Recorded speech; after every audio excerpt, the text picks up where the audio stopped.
tanggap na namin yon. Marami kaming tanggap. Tanggap namin maging target, tanggap namin iimbestigahan kami, tanggap namin kakasuhan kami, tanggap namin na bawal na maging majority o Senate President, bawal yung ibang projects. But hiling namin, ang konstitusyon, ang constitutional processes ay respetuhin. Di ba? Huwag nating isang tabi yung batas. So, dito po ako nagtataka kay Senator Lacson. Pagka nagsasagutan kami, siya nagagalit, pero siya naman po ang araw-araw may pinopost o sinasabi, ako naman po ay sumasagot. Pagka may sinabi ako, babaliin niya. Tapos sasabihin niya ay cross the line. So ulitin ko po nung nag-umpisa to, sabi ko, gusto mong imbestigahan si Alan Cayetano or kahit anong tingin mong link sa akin, sige, pero isabay natin sa investigasyon sa'yo. And then, ang dapat primary investigation, yung sa pangkalahatan sa buong bansa, yung flood control. Sabi niya, hindi, unahin natin si Alan Cayetano. Praise God for a new day. Huwebes ng hapon, sa ating pong mga kapatid, sa ating pong mga pamilya sa Facebook, sa Luzon, Visayas, Mindanao, sa ating pong mahal na mga OFWs na sobra ang sipag at sobra ang tulong sa ating bansa. Magandang hapon po sa inyong lahat. Of course, I was looking forward to a meaningful and busy Thursday and Friday and then weekend. Maraming kailangan tapusin at gawin, pero nabulaga na naman ako sa post ni Senator Panfilo Lacson at sa kanyang mga bagong allegation. Having said that, tamang-tama naman kasi dahil meron na talaga akong mga i-report sa inyo.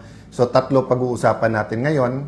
Yung kung ano yung similarity sa SONA kontra SONA at ano din po yung kulang na kailangan doon sa SONA. Isang element lang to. Tapos meron pong na-receive from the Supreme Court. So gusto ko itong basahin sa inyo at gusto ko sanang hingin na pag-pray nyo. And then of course, tugon or pag-usapan po natin ang sinabi ni Senator Lacson today and also the past few days. No? Let's do it in a very sober manner. Niremind ako ng wife ko na may panahon na makipag-alaskahan, may panahon na whether you're playful or whether umiinit ang ulo, but sabi nga niya, people deserve, especially mga Tagigenyo, to know na nasa magandang kamay ang syudad ng Taguig, na pataas ng pataas ang antas ng kabuhayan sa Taguig, na hindi po kami nagtotolerate ng corruption at saka ng ghost projects or mga anomalya. Yan po man ay local, national government, yan po man ay private. No? Wala pong perfect, pero ang importante po ay yung kung pinapayagan ito o hindi.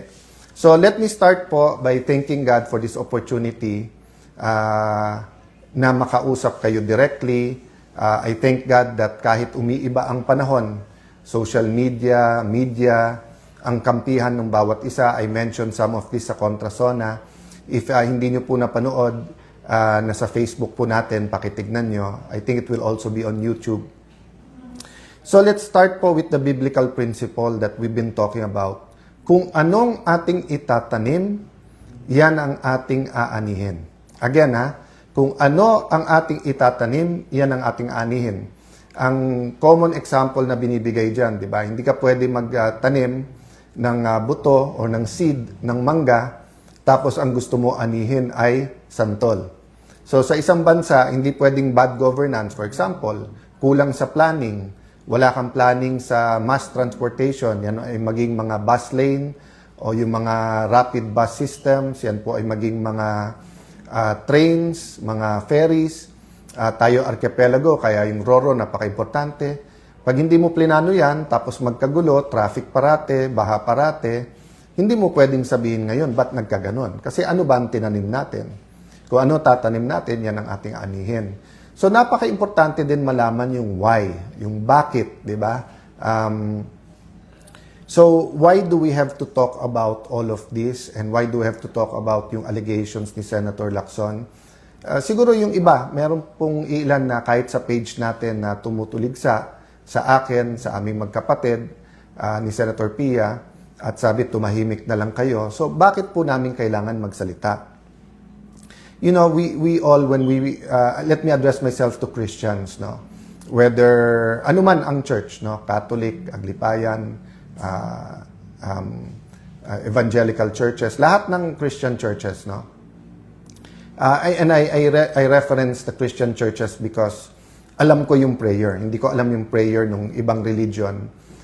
Although may curiosity din ako at pinapakinggan ko minsan. But, di ba sa lahat ng Christian, meron tinatawag na the Lord's Prayer o yung tinuro ng Panginoon Jesucristo. At may part doon na nagsasabing, your kingdom come here on earth as it is in heaven. So, ibig sabihin, may recognition tayo na ibang-iba po ang kingdom sa heaven at yung kingdom dito sa earth.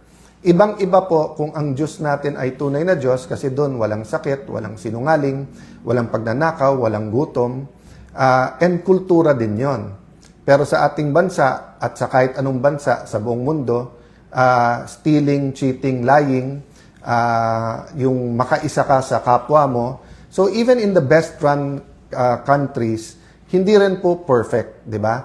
Pero dun sa hindi maganda ang pagpapatakbo ng bansa, inaani po talaga natin ay kahirapan, no? Hindi mapagamot ang mga kamag-anak, hindi makapag-aral mga anak, napipilitan humanap ng trabaho sa abroad, hindi makakain ng 3 beses sa isang araw, tapos hindi talaga mawala sa atin ang mga may trabaho nga, pero isang kahig, isang tuka, meaning hindi man lang makapagpahinga o hindi man pwedeng umabsent kahit may sakit na, kasi pag umabsent, wala talagang kakainin. So yung bakit kailangan natin lumaban, kasi po, iilan lang po kaming nagsasalita.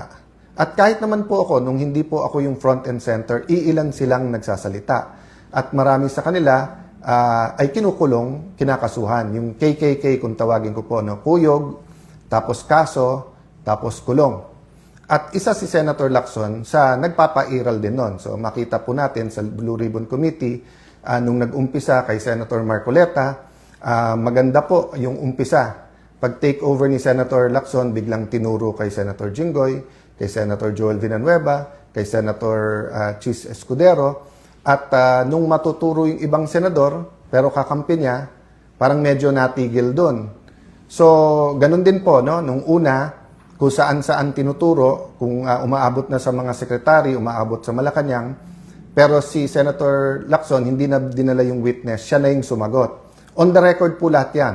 At siya naman po, sinasagot niya yan. So, paano tayo humantong dito? So, doon pa muna po ako sa bakit. Pag wala na pong nagsalita at na-cover up po, to be fair to this administration, to be fair to President Marcos Jr., umuusad, may mga nakukulong, may investigasyon, may lumalabas. To be fair to Secretary Dizon, for example, iniikot niya yung mga lugar at pinabibilisan. Pero yung hinahanap natin na komprehensibo, na lahat ng lugar at lahat ng kontrata, wala. Or bitin pa. And then you have, of course, people, hindi ko na sila isa-isayin, ayoko sila maging target, whether yan ay mga kongresista, yan ay mga progressive groups, yan po ay mga kolumnista, yan po ay mga matagal na sa politika or mga former secretaries ay nagsasalita, talagang may tinitignan, may tinititigan, di ba? So there are much bigger contractors, especially if they're powerful or powerful contractors of the powerful people, na parang hindi tinitignan. Pero tignan nyo po, katulad sa akin, sa Taguig, after May 11, sinabi ko na po sa inyo, handa ako sa cost. Diba? Mahirap po, mahirap. Marami akong kinailangan sabihan na wag nyo ako alalahanin kung ako'y kasuhan nila o ikulong. Sana naman po walang patayan, sana po walang assassination plot, and I don't think naman na meron. Pero yung kaso at kulong, tinanggap na po namin yan, di ba? At marami nagsasabing, yung kaso ni Senator Marcoleta, wala yan, hindi totoo yan, never nagkaroon ng ganyan, na campaign donation, sasabihin plunder, tapos sinabi yan, sa mga nag-donate, like Mike Defensor, huwag kayong mag-alala, bailable yan, kasi hindi naman, porque nag-donate ka at siya na plunder, ikaw rin. Pero kita mo, nakakulong na sila ngayon, di ba? Sabi nga ni Senator Jinggoy, sa tamang panahon, di ba, yung ebidensya din ng hawak niya. So, mabigat po kung tingin nyo po hindi stressful, kung tingin nyo po kahit kami nakasmile na parang araw-araw, tinatanong namin sa sarili namin kailan magbabago, kailan po ang mahirap, hindi na kailangan isipin ang pagpapagamot sa kanilang mga anak, kailan po ba yung mga probinsyang napabayaan ay magkakaroon din ng tren, ng internet. Yan po ipangarap natin lahat. Ang question, sinong tatayo, sinong lalaban, sinong magsasalita. Madali pong sabihin matapang pag nasa administrasyon. Senator Lacson, I never doubted na matapang. Pero katulad ngayon, kaya madaling magturo sa lahat, lahat na sa kanya eh. Lahat sa administrasyon, lahat kakampi niya eh. Di ba? So, ibig sabihin, magpalitan man kami ng akusasyon, hawak niya lahat. Sa akin, sinong tutulong, sinong may hawak ng dokumento na ilalabas. Pag pinail ko, halimbawa, libel, kasi kung ano-ano sinasabi, baka matanggal pa ang piskal eh, kapag ka-finail nila, no? Yung kaso sa mga committees, I believe naman, hindi independent sa bawat isang mga senador, pero yun nga kasi style ni Senator Lacson, old style yon, yung may dossier ka, may hawak ka, tapos ililik mo through your other colleagues na, eto mga hawak pagka nagkalaban or kaya makikipagkaibigan sa'yo, pero once na hindi kayo nag-agree, tututukan ka na. At ngayon, ako naman ang sinasampulan niya, di ba? So, may score yan eh. So, sinampulan niya si Jinggoy, sinampulan niya po si Senator Marcoleta, Senator Chi, Senator Joel. So, 2-all lang score. So, syempre, medyo nagtatampo din si Senator Lacson. Ba't nagkaganon? Problema, di ba, nagkaroon ng coup sa Senate, nakaupo kami, 13, kailangan nila ng boto. So, now, ako naman po ang tinututukan niya.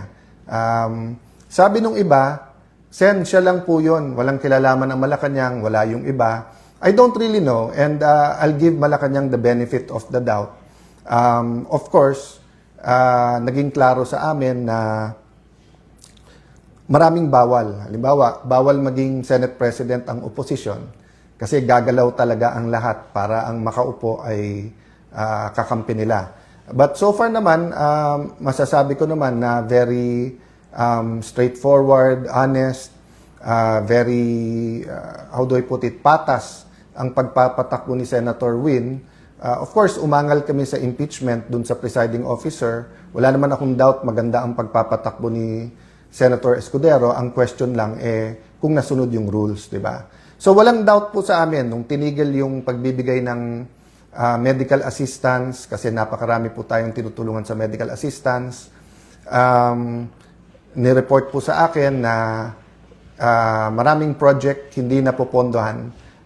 DBM naman daw, hindi naman DPWH, pero dapat DPWH yung nagfa-follow up. At pag na-delay ito, hindi naman si Alan Cayetano magsasuffer. At hindi lang Tagigenyo kasi nga marami na pong dumadaan sa mga kalye ng Taguig na hindi po taga-Taguig. Ulitin ko po yun yung mga ibang projects po na sinasabi ni Senator Lacson, pinapakinabangan ng daan-libong tao yan. Yung ilan mga parks, pag Christmas lang po, 20-30,000. Yung daanan na isang sinasabi nila, dinadaanan ng mga galing Laguna papuntang Rizal. Alam nyo naman po, Arca South, BGC, whether mga kapitbahay namin sa Muntinlupa, Las Piñas, Makati, Pasig, Pateros ay dumadaan din dyan. So pag tinigil yung mga projects or binitin or hindi nilabas ang pondo, ang nagsasuffer dyan mga tao. Balita ko sa House din, maraming kongresista na hindi pumirma sa impeachment. Hindi ko alam for sure kasi hindi ko sila nakakausap. But yung ilan na nakakausap ko ay nagsabi nga na tigil yung kanilang pondo. So ang hiling na lang namin, so tanggap na namin yon. Marami kaming tanggap. Tanggap namin maging target, tanggap namin iimbestigahan kami, tanggap namin kakasuhan kami, tanggap namin na bawal na maging majority o Senate President, bawal yung ibang projects. But hiling namin, ang konstitusyon, ang constitutional processes ay respetuhin, di ba? Huwag nating isang tabi yung batas. So sabi nga nila, sabi po ni Yusek Claire na wala ba akong faith sa korte? May faith ako sa korte. Tapos sabi niya, mag-abogado na lang ako para kila Senator Jinggoy, sila Senator Marcoleta. Hindi yun yung point eh. Wala naman choice ang korte pag may final. Pero ano ang fina-file? Kasi pag final mo non-bailable, katulad nito, baka matapos yung impeachment, hindi po participate si Senator Jinggoy, Senator Marcoleta. Napaka-importante nung kanilang participation. Special treatment daw pag sila'y nag-participate. Hindi po. Kasi unlike an MTC judge, an RTC judge, unlike sa Supreme Court, not sa Supreme Court, no, unlike Court of Appeals, Court of Tax Appeals na kung mag-isa lang yung judge, let's say sa RTC, pwede mo ilipat yung kaso na yun sa ibang branch. Sa Sandigan or CA, pagka hindi pumwede, nag-inhibit yung isang justice, may papalit na isang justice. Sa Supreme Court, of course, kung 15 sila lang. Pero kahit na mag-inhibit yung isa, may 14 ka pa. Pero sa impeachment po, 2/3 of all members. So as long as member pa rin sila, pag hindi po sila nag-attend, counted as acquitted yung boto nila. Pero hindi sila nakakapagtanong, hindi nila na-observe ang sagot ng witness ng bawat isa. Kaya nga sinasabing sui generis or one of a kind yung impeachment. So, dito po ako nagtataka kay Senator Lacson. Pagka nagsasagutan kami, siya nagagalit, pero siya naman po ang araw-araw may pinopost o sinasabi, ako naman po ay sumasagot. Pagka may sinabi ako, babaliin niya. Tapos sasabihin niya ay cross the line. Ano pong example nun? Di ba po ang topic natin, kung tama na yung Supreme Court ay magbigay ng supina sa BIR, sa AMLA at saka sa mga bangko. At ang sabi po ng prosecution, kasi nga hindi tumugon o hindi tumama sa kanyang kita at sa kanyang SALN ng Vice President. So, kinumpare ko lang to. No? So, sabi ko, kung si Senator Lacson tumaas ang SALN, ibig ba sabihin pwede na natin isupina? Di ba? Yung BIR, AMLA at saka ano. Ako din ang sumagot. Sabi ko hindi. Kasi just because tumaas ang salin mo, hindi ibig sabihin may mali. So hindi ko na siguro kasalanan kung mali ang rinig niya. Of course, sa kanyang pamilya or sa mga malalapit sa kanya na stress, paumanhin na na-stress kayo. Kasi kung yun yung interpretasyon, ang interpretasyon na sinasabi ko nga, walang masama. Kaya nga sabi ko, dapat may ebidensya, may accusation na may mali or may corruption. Hindi ko sinabing ganon. Pero nung sinabi niya kasi sa akin na may anomalya sa Taguig, so syempre sabi ko, edi side by side tayo. Diba? Lista ako ng 2-3 na meron din ako suspicion na hindi maayos sa iyo. O tapos yung sa akin, and then yung sa bayan. So ulitin ko po nung nag-umpisa to, sabi ko, gusto mong imbestigahan si Alan Cayetano or kahit anong tingin mong link sa akin, sige, pero isabay natin sa investigasyon sa'yo, and then, ang dapat primary investigation, yung sa pangkalahatan sa buong bansa, yung flood control. Sabi niya, hindi, unahin natin si Alan Cayetano. Okay, so ano nangyari at bakit niya sinasabing humihingi ako ng ceasefire? So, nung simula siyang magsabi ng mga alegasyon, nakikinig lang ako. Sabi niya, may ghost. Di naman niya sinabi ko saan. So, syempre, sinabi ko lang, wala. O, tapos, inaraw-araw na niya ako. Tapos, totoo na nag-uusap-usap yung mga senador. At alam niya yon. At isang senador nagsabi sa akin, ako mahigit sa isa, Alan, hanggang saan to? Sabi ko, yung para sa bansa, kailangan lumabas yung totoo. But reasonable kami. At hindi kami papayag sa sinungaling, hindi kami papayag na kung saan-saan dinadala, di ba? Ang gusto lang namin, patas at lumabas yung totoo, katotohanan. So sabi niya, pero Alan, pag naglaban-laban yung mga senador at araw-araw na lang laban-laban senador, 3 mangyayari. 1, baka bumaksak ang rating ng senador, baka bumalik yung plano na mag-chacha or mag-charter change at alisin ng senador. Ayaw naman natin yan. Sabi ko, yes, ayaw natin yan. O, pangalawa, baka mawala yung focus sa mga anomalya na dapat tinitignan natin sa iba't ibang mga ahensya? Sabi ko, yes, unless yan ang gusto ni Senator Lacson. Unless ginagamit niya talaga to para pang-distract, unless may nag-uutos sa kanya at ayaw niyang dun mapunta, gusto niya nasa amin yung focus o siya yung nasa dyaryo araw-araw. Sabi niya, pangatlo, Alan, hindi mo ba na-realize yung hirap ng ating kababayan? So sabi ko sa senador na mga kausap ko, alam ko, bakit? Hindi naman ako sa subdivision nakatira eh. So yung mga kapitbahay ko na nagta-tricycle na naglalakad na lang, o yung mga kapitbahay ko na may tricycle na minsan tumitigil na lang sa pagpapamasada dahil nga sa taas ng presyo ng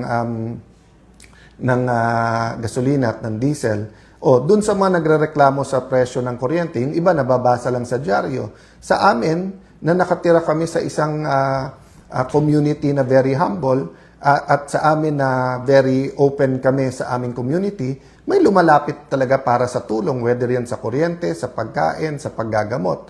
Tapos tatanggalan pa kami ng pondo or ng karapatan na mag-endorse pagka dito sa medical assistance. So tignan nyo naman po kalagayan ko. Kami na po kinukuyog, kami na po kinakasuhan, kami na gustong ikulong. Sinabi na po diretso ni Senator Lacson yan na dapat si Alan ikulong. O okay na. Ang hinihingi ko lang, patas at huwag gamitin ang batas sa pabor lang sa iyo. Okay. So sabi nung ibang mga senador, anong pwede natin gawin? Sabi ko, ayusin lang natin. Di ba? Imbestigahan ang dapat imbestigahan. Wala naman nagsasuggest ng kung ano-ano. Ang salitang ceasefire hindi po nanggaling sa akin.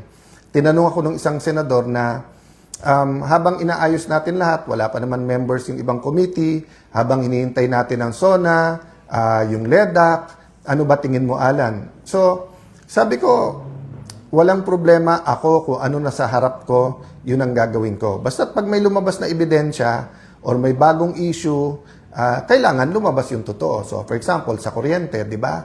Yan po ba ay batas lang o meron talagang kumikita dyan? Yung presyo ng langis, yan po ba talaga ay dala lang po ng conflict sa Middle East o meron po talagang mga oil companies na nagte-take advantage? Kaya maraming nagagalit sa akin. Kasi whether yan po ay online gaming, whether yan ay vape, hindi ako pwedeng tumahimik dyan. Bakit? Mas takot po ako sa Diyos kaso sa tao. Di ba? So syempre po, gusto ko na may tiwala sa akin ang tao. But if it's a choice between one audience, God, and pagmamahal ng tao, ang pipiliin ko pagmamahal ng Diyos. So blessing sa akin ng Panginoon na nandiyan kayo at sumusuporta at lalo kayong dumadami na nanonood dyan sa Facebook at sa YouTube at sa social media. Mamaya I'll go to talk about yung traditional media, no? So, nung ako'y tahimik, nagagalit si Senator. Nung ako'y nagsasalita, hindi naman araw-araw din yun eh. Sabi nila, araw-araw nagfe-Facebook. Tignan nyo po yung mga post ko. Hindi po araw-araw yun. I think it was 2024 or 2025 yung aking Cayetano in Action 365, no? At iba din mga topic natin doon. But ang point ko, nung ako'y nagsasalita, ang daldal ko daw, ang dakdak daw ng dakdak, kung ano-ano daw sinasabi, ano na nangyayari sa akin. Nung tumahimik naman ako, araw-araw may bago, baka guilty, hindi mapaliwanag. Tapos ngayon sasabihin na humihingi ako sa kanya na itigil niya. Hindi ko po, sabi ko, haharapin ko. Ang hiningi ko nung tinanong ako, yung salitang ceasefire sa ibang senador na galing yon. At ang sagot ko nga, guys, hindi nyo kailangan kausapin kasi titignan nyo nga. Tahimik nga lang ako, hinihintay ko lang yung aligasyon. But syempre, pagka medyo may sinabi na tingin ko ay kailangan sagutin, sasagot ako. So, for example, let's go to the mainstream media or traditional media, TV, radio, dyaryo. Nung bata ako, pag sinabi ko, halimbawa, magnanakaw si Juan de la Cruz, siguro on the first day, lalo ko si Juan de la Cruz ay kilala, lalabas yan sa front page, sa inner pages, babasahin sa radyo yan, baka lumabas sa news na Cayetano says, Juan de la Cruz is allegedly magnanakaw. Pero pag yung second day, sinabi kong nagnakaw ng bahay yan, ng agaw ng lupa, pero wala akong puweba, wala akong nilabas na specific, baka hindi na ilabas sa news yan. Pag susunod na araw, sasabihin ko, carnapper yan, pero hindi ko maturo ko anong kotse ang kinarnap, hindi na lalabas yan. Pero kay Senator Lacson, everyday nag-tweet-tweet, may ghost, baka hindi ghost, double appropriation, baka isang picture, baka ganito. Araw-araw, nasa lahat ng dyaryo, nasa news. Hindi ko alam kasi hindi ko naman pinapanood interviews niya kung tinatanong man lang siya, Sir, ano yan, saan? Pero nire-report, di ba?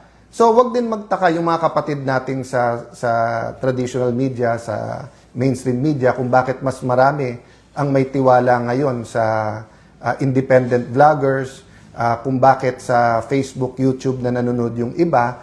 Kasi nung araw, iba yung editorial standards, iba yung journalism, yung bigat. So, I mean, in general, nandiyan pa. Pero in my case, no, and in many cases, tignan nyo yung sinasabi ko, di ba? Na 1 week, inaaraw-araw kami. Tapos, halimbawa, yung sinabing, we are worse than Bulacan. No, napakalaking, ano ba yung pondo sa Bulacan, sa isang distrito lang yon, times 5 ba? Kaso sa Taguig. Tapos sa Taguig, yung pondo, kasama naman dyan mga kalye, kasama dyan mga multi-purpose buildings, school buildings. At sa Taguig, makikita nyo, gumaganda ang buhay ng mga tao. I really don't mind the investigation. Basta patas lang.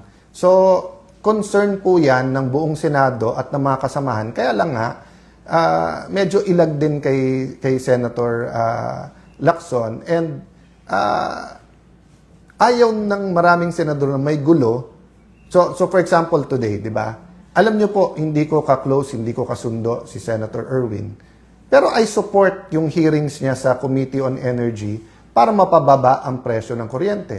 Nag-privilege speech siya, hindi na ako nag-interpellate. Bakit? Baka matumbok niya eh.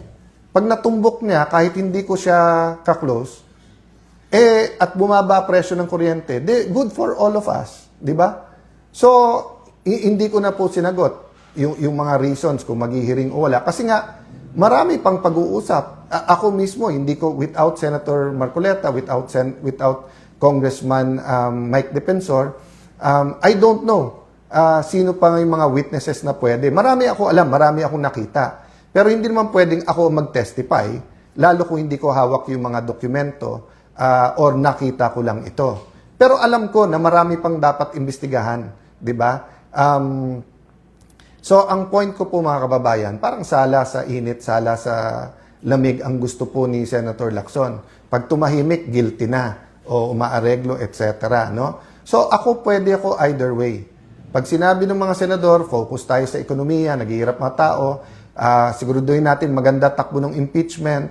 Pag sinabing ilagay natin sa tamang timing yung hearing. To be fair to everyone, I think ang sinasabi, ano ang hihiring, ano timing ng hearing, etc. Walang nagsasabing, meron pa isa-isa na gustong i-cover up to. So, kung si Senator Lacson sinasabi niya, mali ako at hindi siya kasama sa cover-up, itama niya yung daan. Pero yung pinapakita niya sa tao ngayon na paggising niya sa umaga, ako lang nasa isip niya, di ba? At kami lang masama, samantalang makikita niyo yung kagandahan ng aming syudad. Very, very unfair po to. So, I'm giving Malacanang the benefit of the doubt. Kaya lang, siyempre, pag sinasabayan ng NBI, na kung ano-ano sinasabi, tapos mali-mali, tapos hindi i-correct ang kanilang sarili. Alam nyo po, yung sinabi kong tapang nila, kasi nasa kanila naman ang lahat. Yun po yung sinasabi ni Senator Lacson na sabi niya, na wala akong hawak ng mga bala, pupunta ako sa gera. Hindi ko na isa-isayin yun, but I have instances and I have evidence na kung saan binabaliko niya. Kasi kaya niyang sabihan yung witness, eto sabihin eh. And then nakakulong ka na. Tapos yung witness, pagka isasuggest niya, yun ang state witness o hindi. So I'm not accusing anyone else as of now muna ha. Kasi nga maselan to and pwede namang ipakita yung ebidensya na hindi yung parang palengke yung atmosphere, di ba? So, I've told everyone, kahit yung kumakausap sa akin, kumakausap sa amin o kung ano man. So, hindi ko alam kung ano yung fear ni Senator Lacson. Ako'y tumahimik at sabi ko sa tamang venue at nasabi ko na po sa inyo, dito po sa Facebook, at uulitin ko, maraming katotohanan, next administration pa natin malalaman.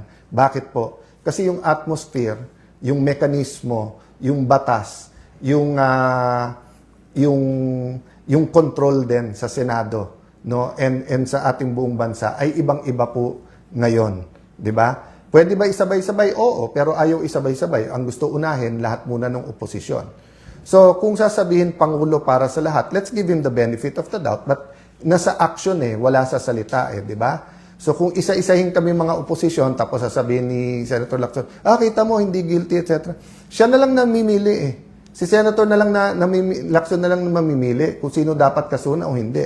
So kung final mo sa ombudsman, di pabayaan mo yung ombudsman mag-imbestiga at tignan natin. O kung gusto mo naman sa mga committee, iba't ibang committee sa Senado, basta patas. Ilabas ko rin yung alam ko whether sa iyo or kung paano mo tinatakot yung ibang mga senador. So napakarami nito guys at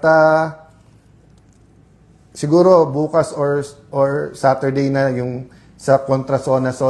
Ano lang, konting teaser lang. Ang tingin kong kailangan talaga natin is a common vision. No? So, hindi ko sasabihin sa zona lang. Sasabihin ko pati sa kontra zona.